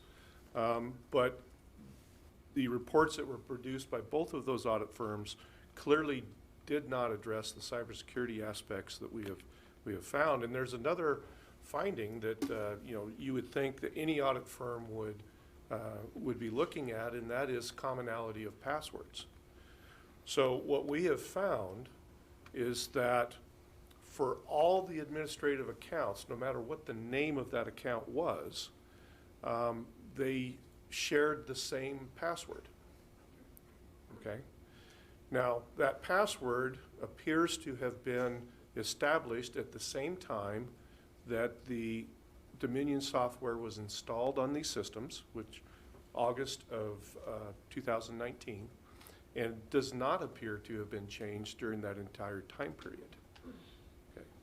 So once again, And so to that point, what would be the what would be the recommendations with, what's the industry standard with passwords and recommendations with password, best practices with that? well, first and foremost, the shared password eliminates one of the very critical items of cybersecurity, and that is we cannot attribute the actions of a given username back to an individual. Because these were all shared passwords, literally anyone who had any access to any admin account could have been able to use any other admin account. So accountability is out the window, right, from an individual aspect. From a cybersecurity standpoint, it is Now, just to be clear, when we're talking about these passwords, these are the passwords for the server. This is not the machine admin password you're talking? Which passwords are you talking about here? We're talking about the EMS admin password. We're talking about the adjudication admin password. So We're- this is not the Dominion machine, Operating system password. This is the EMS, meaning the election servers, not the So- Dominion tabulators So or the- machine. There is a correlation between the Dominion Windows accounts and the Dominion functions. So you can't separate the two. In other words, when you log into the EMS server, for example, you will enter in the EMS admin username, and then you'll enter in a password, okay? That provides you single sign-on access into all of the functions of the EMS software. So these two things are tied together. Right, but what I'm trying to make sure that's clear for people to understand is that you do have the admin password for the server, correct? Correct? But you don't have the admin password for the tokens for the Dominion Well, machines. A little bit of a correction there. I do have the admin passwords. What I don't have is the authentication fob because it requires both of those items. Right, So we were able to recover the admin passwords used for the tabulators, but because we don't have the ability to burn that iButton fob. it's like an additional layer of Correct, security. it's a multi-factor for authentication those. into the tabulator. And it appears that only Dominion has that. Correct. From what we know so far. Correct. From the information we have so far. Okay. Yeah. Okay, thank you, Madam Right, President. anything else that you wanted to add that's not covered at this point? I think that there is one other critical aspect of why I need the Splunk logs. So anonymous logins are a normal part of Windows activity. So if you've ever accessed a shared file in Windows, that's called an SMB share. And as part of that request, there will be an anonymous logon action to the server that has the share file on it. And then that is followed immediately by the authentication of the user that is requesting that access. As part of that, the course of that normal anonymous action, the Windows logs will actually record the username that is requesting that action. It will record the IP address that is originating the request, and it will record the host name of that originating client. What we are seeing here, and what does require additional correlation with NetFlow data, is we're seeing anonymous logins at the system level that do not follow that pattern of normal Windows behavior, okay? And so we need to have that additional data to validate what that activity is. Thank you. All right, ready to move on to the next section? Sorry, this is tedious, but there's a lot of information that we're trying to absorb and understand here, so bear with us, please. I'm going to go back to Mr. Logan at this part. Mr. Logan, we would like you to help us address the issues that you're having with the hand counting of ballots, the paper examination, and then we'll move into voter data analysis and envelopes. So let's start with the hand count of ballots and where we're at on that. So there's been a lot of questions, I know, about the timeline and why some things have taken a little bit longer than expected. I have to say that every audit I've ever been a part of, usually whatever the organization is that you're working with, is available to answer questions or run ideas by and to get some feedback on findings. And that's one of the more difficult things with this audit is to not have that feedback loop and not be able to ask questions on things that could be solved very quickly. From Maricopa County. Correct, from Maricopa County. Specifically, we've run into I think Ken Bennett was stating earlier about some of the duplicated ballots. Specifically, we've had a lot of problems with the way that those were recorded and the way they were received over. I think probably the best way to do this is go over, I think it's actually Exhibit B, if you can put that up on the screen.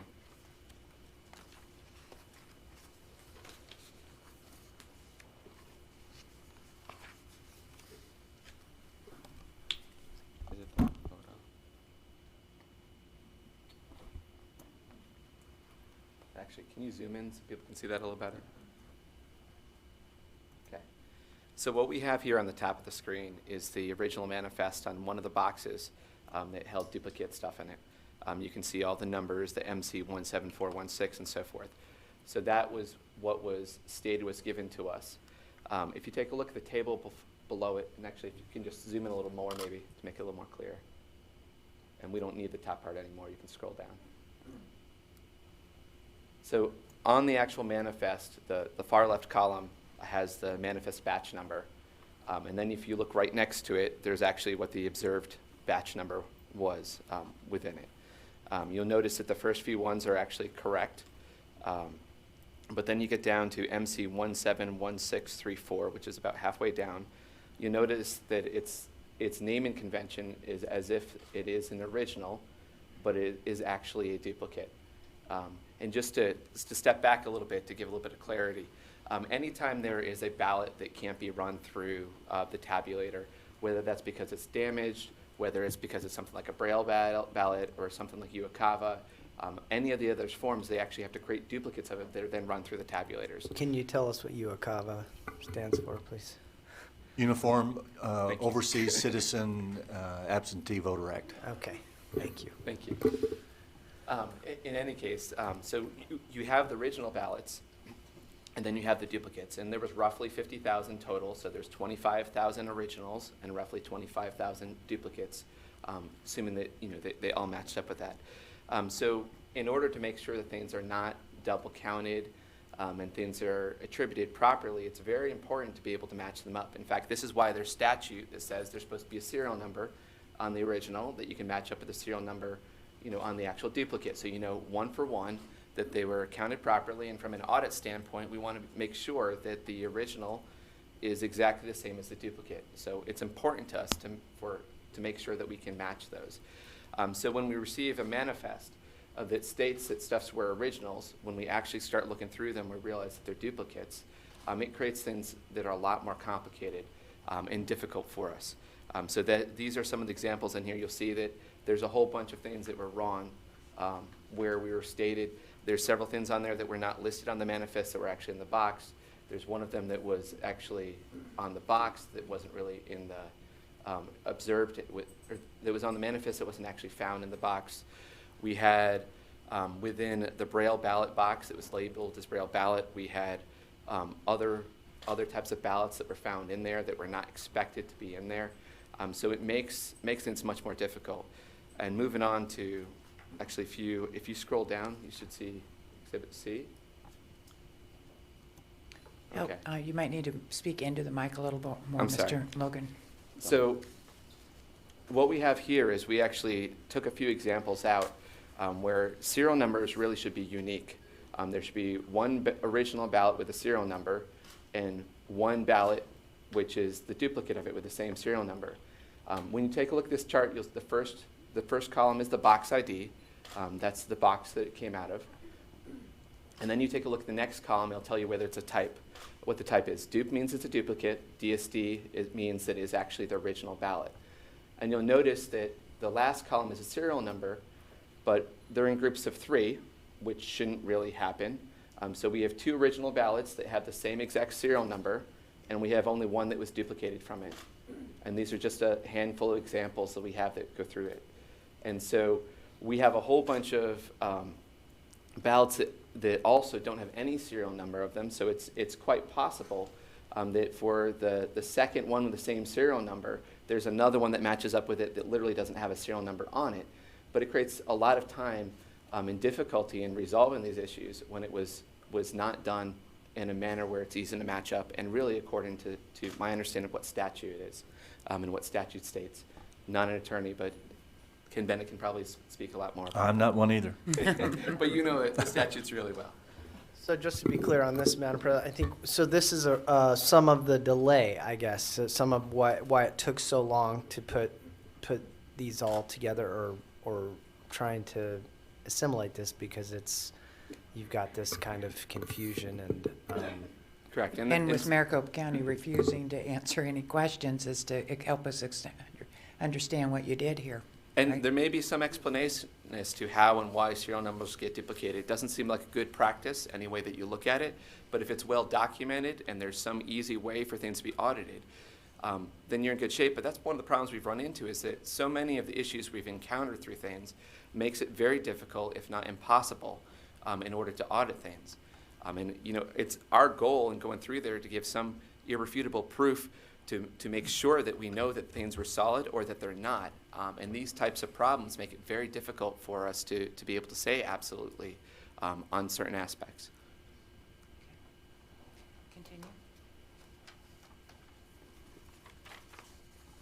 Continue. Is that everything on the hand count ballots? I believe that's everything in hand counts. Okay, would you like to move on to paper examination issues that you need answers to? Yes, please.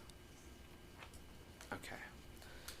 So we utilized kinematic artifact detection in order to take a look at all of the ballots in order to process to figure out how they work and how they function. And if we can actually get Exhibit D up, please. Go ahead and scroll down. So on every I had it mislabeled as E, but it's actually D. Ballots are designed as such so that when you fill out one side of the ballot, it's very important that that if you fill out a bubble, and it does happen to bleed through, it doesn't do so in a manner that would actually impact the way the vote was cast. So ballots are designed in the manner to make that so. In order to make sure they're actually aligned, on one side of the ballot, there is the circle and X's that you see in this. And on the other side of the ballot, there's actually printed a cross. And when a ballot is properly aligned, that cross will actually line up perfectly. If you backlight it, this cross will actually line up perfectly. And that's actually the image you're looking at. We have a backlit image of a ballot, and you're seeing on the front side the circle and the cross, and the inside it's very similar to, say, like a gun sight. Now, if you look carefully at that top image, you'll actually notice that it's a little bit offset. Based on standards, that's actually the maximum it's supposed to be offset for a ballot to be viewed as valid and processed, so there aren't any issues with it. If you take a look at that image down at the bottom, you'll notice that it's 1900%. This is actually something from an actual ballot out of Maricopa County that we ran into, where it was out of calibration. And just to give a little bit more perspective, if we scroll down in the PDF to the next section, we actually have 2 batches here. We're still running this process through all the batches, but this graphic, you want to be in the bullseye. The bullseye in the center is actually the check marks on how offset those things should be. And just to be specific, from a calibration standpoint, I think it's supposed to be within 100% of in it, and we made our box about 300% from the way this is calibrated. And you'll see that the average is actually, take on the top right-hand corner, the average on this is actually 1,024%, and the worst ballot was 3,200%. You can see there's 2 different batches that we have in here as examples. Now, So, Madam President, Mr. Logan, so what happens to these ballots? What's if this happens, if they're off, the reading off, then what's the result? Okay, How is this dealt with in an election? so if you actually go to the next exhibit, we'll talk through that here. So if they're offset, what it means is if it bleeds through, it can potentially cause an overvote. It can potentially cause you to vote for someone that you didn't intend to vote for, or so forth, because the bleed of one side's bubble can go so forth to the other side and get within the area would be categorized for the other bubble. Now, specifically, we should not have had problems with bleed through.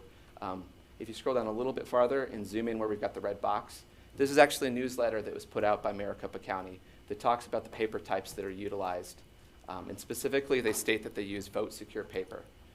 Now, if vote secure paper is utilized, it's actually a thick paper. It has a special coating on it that helps make sure there isn't bleed through. And so it would help ensure that bleed through wouldn't be a problem, even if things happen to be not perfectly calibrated. But if you scroll down to the next page, we're going to give you an example of an actual ballot where you can see the bleed through that goes through. And you can see that the bleed through is actually very, very close to where votes are cast. Now, as part of additional analysis, we're going to try to get a better idea as to when or if this did impact votes and did impact values. It does require additional analysis in here, but Specifically, this is an indication of problems that could cause an overvote situation or could cause votes to be cast for a different candidate than intended. So let me clarify something. I want to make sure I get this straight, because this was an issue early on, right after the election. So Maricopa County, you're saying on their website, said that they only use secure paper, which does not allow for bleed-through. Correct. Correct? Correct. This is actually a newsletter from them, but yes. Okay, their newsletter. And so if that is correct, there is no way there would be bleed-through as what we're seeing on the ballots. Yeah, based on our discussions with paper experts, they specifically state that that paper is thick enough that it wouldn't bleed through, and we are seeing a lot of very thin paper stock being utilized, especially on election day. Okay. Was this done with, does this happen with just magic markers, or does it happen with ballpoint pens? Do you know that answer? I don't want to put you on the spot, but. I would expect that, with Sharpies, the bleed-through would be greater, but it could potentially happen to a lighter amount with regular ballpoint pens as well. Yeah. Okay, so there was in fact, it was dubbed by some of the media Sharpie Gate at the very beginning, and there were the Maricopa elections people came back and said, no, if there was any bleed-through, it would not have affected other votes because it's not lined up. Are you saying that's true or not true? We would need more analysis, and their final report will be able to tell you more clearly whether this impacted things or not. But definitely, if there was an offset that was in the right direction, the right way, and there was bleed through, it could definitely impact the ballot. Okay. One more question. Going back to this one on this phase right here, the pictures you had, what would cause that X or that mark to be out of that far of alignment? What causes that? So if the printer is not properly calibrated, when it prints the second side of the page, it's actually offset, so it's not perfectly aligned. So it could be a number of different things involved, and probably printer calibration would be the key thing for it. So would this be printer calibration with the people that printed the ballots, the main ballots, and aren't there printers like at the voting sites that they can print? Yeah. So it could be any of those printers? So most of from what I understand, most of the ballots that were printed at Runbeck, that we can confirm with Runbeck, were pretty much spot on. But there's a lot of ballot on demands that are printed at the actual voting centers, and those had large offsets. Do we know how many ballots on demand there were or not? Is there any records of So it would those? be roughly 168,000, which would be the election day ballots. So those were we all are ballots seeing- on demand? Yeah, we are seeing more than that where this offset occurred. And so we're trying to drill into what printers and where and what that's tied to. Okay, thank you. Okay, continue. I'm sorry to interrupt you. I think that was everything Okay, to cover. so let's go to, let me back up to the paper examination issue too. How do we verify, so Maricopa County is saying we only use 4 types of paper and they're all secure, and we're saying they're not. How do we prove that? What is the best way to get that documentation to say what the truth really is? Can you help me with that? Yeah, certainly. We can request information on the purchasing of paper that was utilized for ballots, what their quantities were and where they were utilized. We can get information on what printers were utilized at different locations, and all of that can help tie together to make more sense out of the information we have. Great, thank you. Would you be able to make a list of that for me so that we can try and ask for that information for you? Yes, ma'am. Okay, great. Let's go to what we call voter data analysis, and because this ties in directly with the canvassing. Our contract, the Senate contract with you, and your proposal for work, one of those items was canvassing, to be able to actually verify if you found any information, and the only or best way to verify it is to actually go to that person. And I've always used the example because I do know of a case where one house got 25 ballots in the mail and only 2 people lived there. And so we had talked about how do we verify that, and there was a question about canvassing. Department of Justice sent us a letter about 4 or 6 weeks ago and said, we're concerned about you actually knocking on doors that you might be voter intimidation or civil rights violation or something, which I find is interesting after the White House last week said we're going to knock on doors to see whether you're vaccinated or not. But that's a side point, just a little side point. But But so we told the Department of Justice that we would postpone that indefinitely until your audit was at a point where we could even determine whether that was going to be necessary or not. So can you talk to us about that, and is it going to be necessary? Is it not? Go into that part for me, please. Yeah, based on the data we're seeing, I highly recommend we do the canvassing because it's the one way to know for sure whether some of the data we're seeing, if it's real problems or whether it's clerical errors of some sort.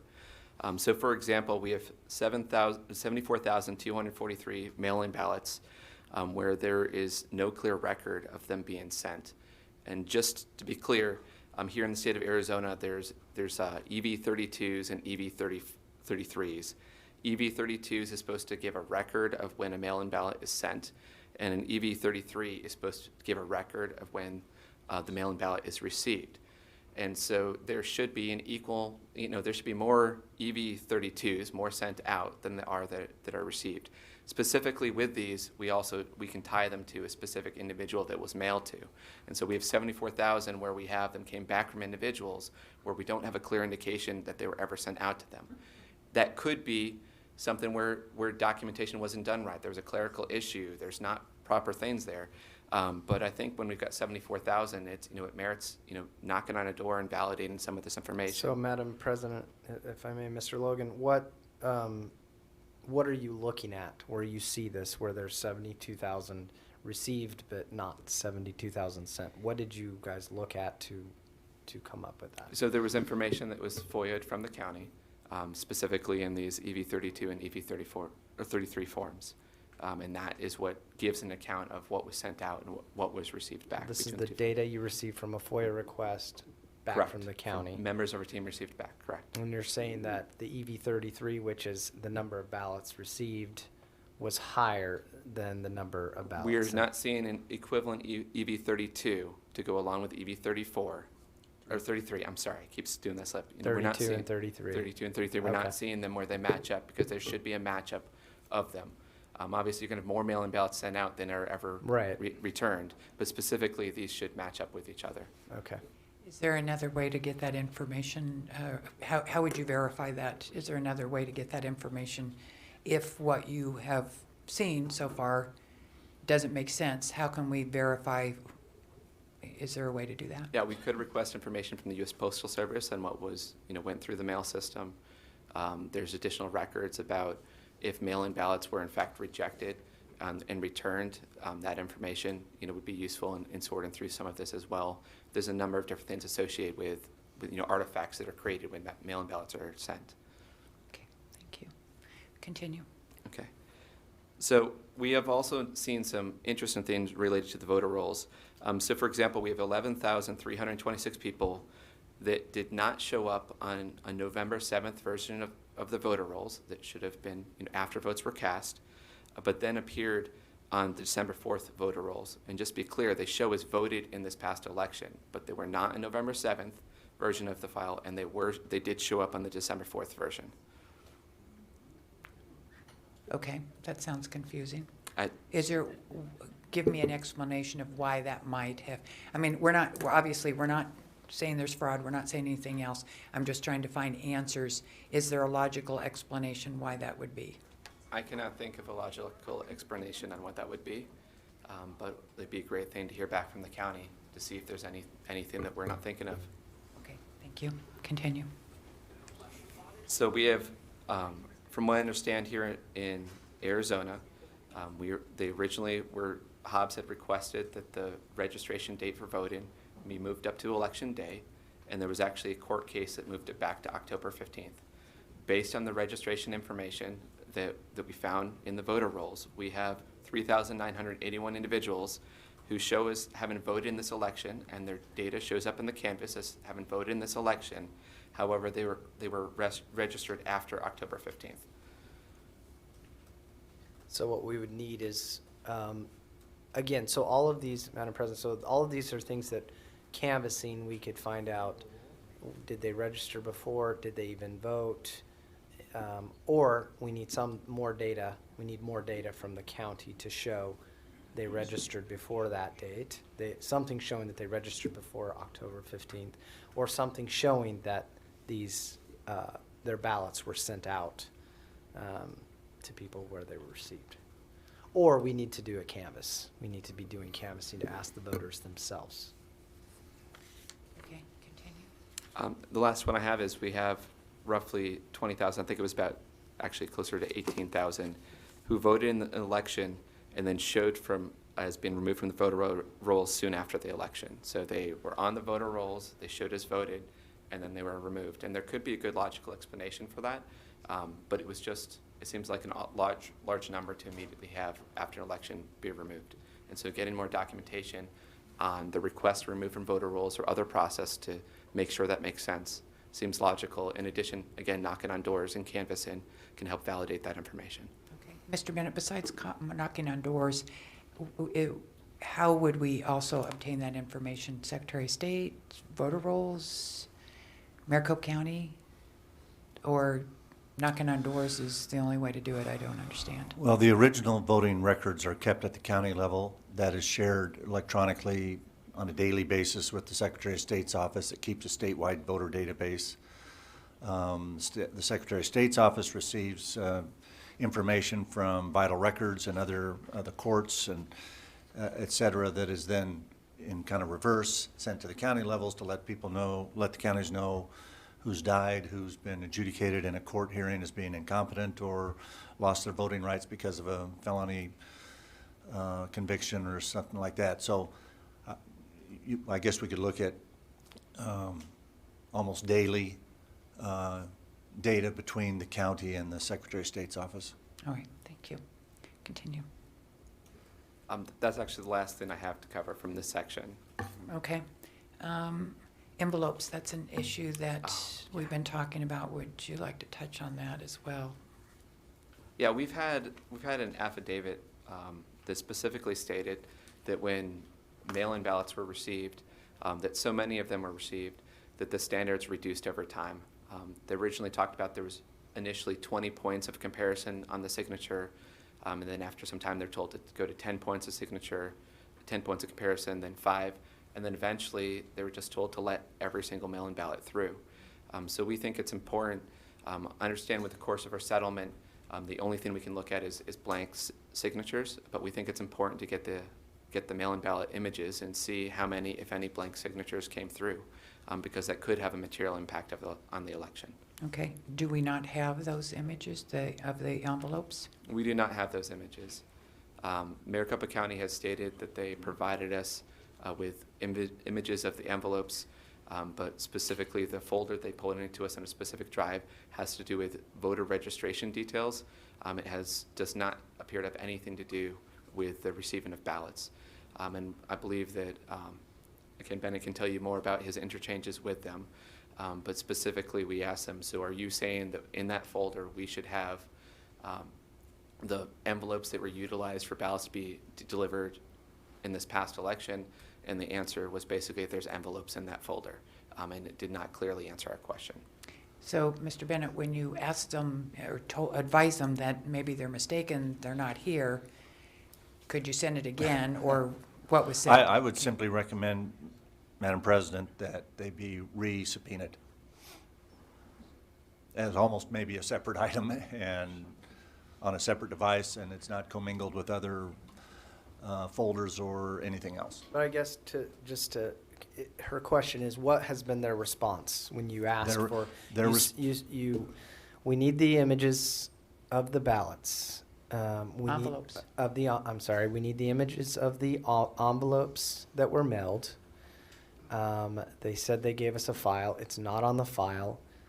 When you ask, you tell them we don't have those. What is the response? What has the response been to you? It's on the Lacey 5 terabyte hard drive in a affidavits folder that's 1.83 terabytes big. And we keep looking for it and don't find it. If I might add, I did an extensive forensic search for the mail-in ballots. The only images that are contained on the referenced Lacey drive are the original voter registration affidavits. nothing to do with mail-in ballots. Okay. Thank you. Okay. So we will put that on the list of things to ask for. All right, so that brings us right into that list. Mr. Peterson, I'm going to let you take over at this point. Well, I think, Madam President, you and I just, we talked about so you've done a good job of letting us know what we've done, what's completed so far. We've heard a few things that we're missing. The President and I would like to know if you can tell us, just if you can kind of summarize or go through, tell us what do you guys need based off of what you've learned so far to have a complete forensic audit where we can have a complete and final report. So if you can share with us, what are those things that you would need to do that? I think one of the key things that Mr. Cotton has talked about is we really need the Splunk logs in order to validate there was not any remote access to those systems in order to Okay. confirm So any type of remote connectivity. And we So requested we've covered routers. that. I mean, anything that hasn't been mentioned already in the hearing. Do you have anything that because we've written, I believe the President and I have written all those things down. Is there anything that we haven't brought up that you would need to make this where you feel like it's a complete audit? Yeah, so specifically when we talk about those changes to the voter rolls we talked about, and there's additional things we've seen that have changed in voter rolls over time that should not change. I think it would be very helpful if we could get a full backup copy of the database of voter rolls, specifically with information about who it was that made changes and when, and IP addresses and those details, so we can drill into why it is that some of these changes have taken place. I think we talked about chain of custody already. That's something that's extremely important for us to validate the chain of custody of everything from the point where the first ballot was sent to the point where we receive stuff. We have full chain of custody of what we've covered, while it's been in our custody, but we need to know of it prior to that. Okay.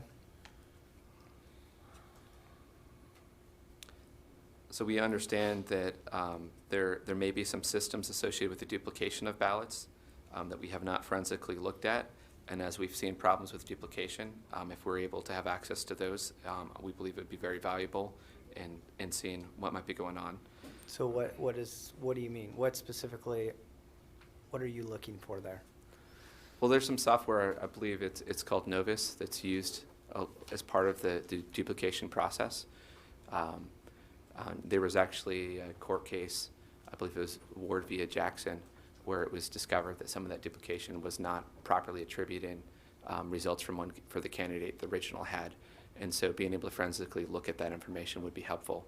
And based on some analysis that Mr. Cotton has done, he does not see that within any of the data sets that we currently have.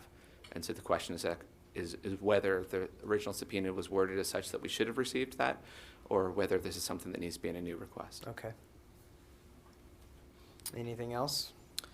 So any reports associated with the breach that is known about of the voter rolls with Maricopa County, that again will help with investigation that Mr. Cotton is putting together. To be clear, you're talking about the breach that happened in the Maricopa County, sent letters out to the voters and saying, please be aware our system's been hacked or breached, and Yes, ma'am. we believe none of your personal information has been disclosed. That letter, that breach. Correct. Okay. There's been minimal public information available about that, and any internal reports on what was discovered, the levels of the breach and how far would be very helpful in our analysis as to whether the voting systems were impacted this election cycle. Now, you weren't here at the time. I don't know if you know, Mr. Bennett. Do you remember, is this the same breach as the one where the FBI raided that house? Yes, I ma'am. don't know. Doug Yes, is ma'am, I nodding. believe so. Mr. Logan, okay. And, Mr. Cotton, I don't know if you want to chime in. I on that. believe that to be the same. Okay, thank you. So specifically, we'd like to request all portable media or external hard drives that contained election definitions, election results, backups, or similar data. We know from photos that we've seen from MTech that there was at least 3 orange drives, of which we received one of them. and reviewing the wording of the subpoena, portable media and external drives may not have been included if you're trying to take a very narrow view of what we requested. We believe there will be backups and other information that will be helpful in our analysis on those. Okay. So you need us to subpoena the two missing orange drives, missing Well, I drives? think Or we any worded any it portable as any drives. portable media or external drives that have not been given prior subpoenas. Okay, thank They're you, associated with the election specifically. thank you. We don't need any of the information we've already seen, so most of this stuff we've put caveats that we don't need things we already received. As we've heard the report that the election department shares a network with the sheriff's department, it'd be very helpful to have the network diagram to show how that is, and from our analysis standpoint, it'll make it easier for Mr. Cotton to hone in on what happened, and again, to look at things. I think we already talked about the backups of election management data. Digital copies of all versions of policies and procedures utilized associated with the election would be helpful. We've received verbal reports from a number of people that work for Maricopa County that indicate that some of the things we've seen don't actually comply with Maricopa County's policies and procedures, but without a copy of those, it's difficult for us to validate those. And we want to make sure that, any finding we put into our report is something that would be irrefutable, and we have the hard evidence to back it up. So getting those policies and procedures would be helpful in doing so. Question, if I might. Question, why would those not be public record and already produced somewhere? If they're procedures, election procedures? Well, some levels of them are public and are available. But when I looked into specifically trying to see some of the ballot storage requirements and how they should be stored specifically as an example, there was not very detailed information. And usually you have guidance from a state, and then within a county they'll have very specific, their interpretation of how they execute it. It's one of the reasons why it's so valuable with an audit to be able to have conversations with people, because there's things they do in Maricopa County they don't do that way anywhere else in the country. And not all those are necessarily wrong. It's not about right or wrong. It's just different. So getting their policies and procedures so we know them and we're aware of them is something that's helpful. And some of that information they did send over with the original subpoenas. But there's additional, like I said, when I went through them, there's enough things that we ran through that I couldn't find specific documentation on that we were told they had specific guidance on, and we'd like copies of that. Okay, so so through inferences, they're told they know how to do this. Well, how do we know how to do this? It's not in the procedure manuals. We need where they're getting this guidance and training. Correct. Okay. And most governmental organizations have very clear and very precise policies and procedures for pretty much everything that's done. And so it should be something that's easy to procure. So we mentioned before about the blue sheets. Since we received these through another party, we'd like to specifically subpoena them so we know we have the official copies of them. They call them the tabulation logs. That was the official name that they utilized in them. And so that's, again, just to make sure that what we have is valid and real. We have no reason to expect that it's not, but it's just good to get it officially.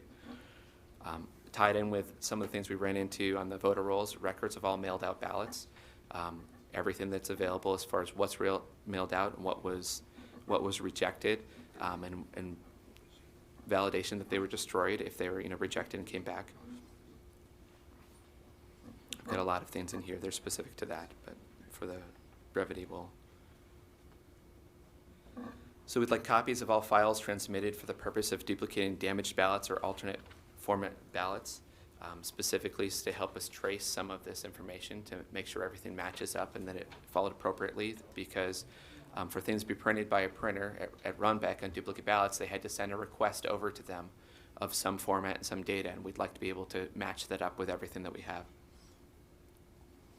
We talked about the records of all paper distributed to vote centers and so forth. So additional information associated with adjudication of ballots would be helpful as we do our analysis on those and make sure that that conforms with expectations.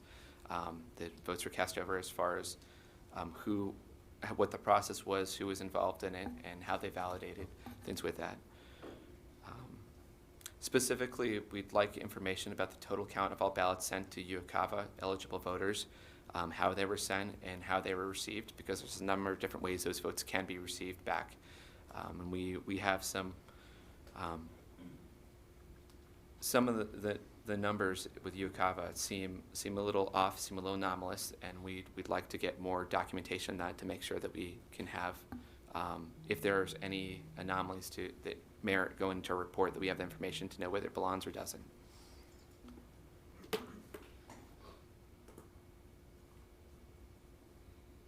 I think that's pretty much everything here. If we're talking about things generically, there's more specifics that I have listed, but. Okay.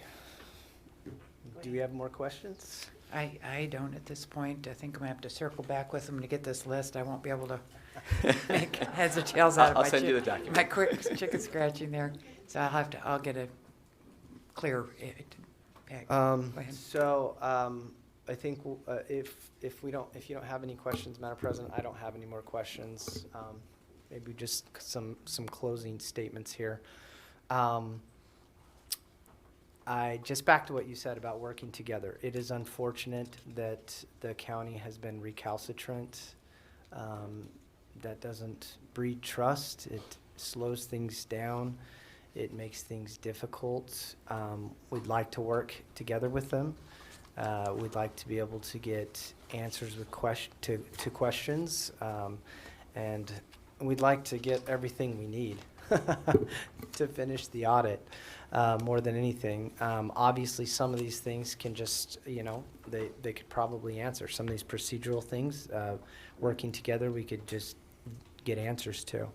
But I think there's some really important things that we have been brought up today, that we need to get if we want to have a complete, full forensic audit. If we don't get them, it will be an incomplete report. It will be an incomplete audit, and that's what the findings will reflect. So I think, in addition to what he's mentioned in additional things, we need to get we've got to get the chain of custody. We have to get the routers or reports. It's safe. Experts say it's safe. Limit the report to what we're asking for or what we're needing. Put it on paper, whatever you need to do. We need to get those logs, and we need to get that report. We need to get the tokens to the machines. We need to be able to see how they were configured, and we need to hear back. We need to know for certain. The appearances is that administration resides with a third party. We need to hear back whether that's the case or not. We need to know. And what we need to do in the future is we need to make sure that administration resides with the state. Administration resides with the county. We need to get the envelopes. Signatures. Yeah, we need to get the envelopes for the mail ballots. We've been told we have them. It seems like somebody could either walk over and show us where that's at, or they can bring it to us, or give it to us. So we need to get that, and then of course we'll get, if you can send us that list. We did our best to write those things down, but we'll get the list. And I think, from my perspective, that's kind of the two ways this is going to go. It'll either be an incomplete forensic audit with the findings and the things that we've got so far, or it will be incomplete if we don't have those items. Thank you. Once again, I just want to state that that at no time have we ever implied or inferred that there was any intentional misdoings here in any way whatsoever. And in fact, we certainly hope not. But we do need to have this information and answer these questions so that we can make sure that the voters of Arizona have solid answers as to how our election systems works, the check and balances, to know that they have a safe and secure ballot when it comes in. So we will be asking for this additional information. We'll find out whether, I'm guessing we're going to have to go back to court unless Maricopa County will say, yes, let's work on this together, which I thought we would do. I do not know why Maricopa County has fought this so hard. If it's their electoral system, I would think they would want to know that everything is operating the way it should, and I believe that our Secretary of State would feel the same way. So we will endeavor to keep getting the answers. What do they say? The whole truth, nothing but the truth, so help me God. And we'll move forward and get whatever we can to help you finish this audit. So we appreciate you flying in for this. We appreciate the time that you've put here, and we'll just keep moving forward. Now, before we adjourn, I would like security to please escort these three men out. For security reasons, we were instructed that we need to let them out first.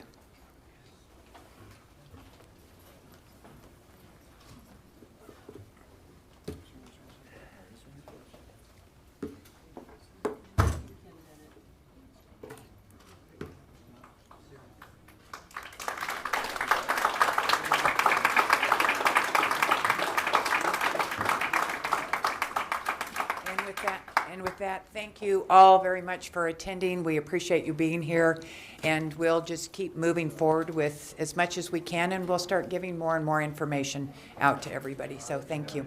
And we are adjourned.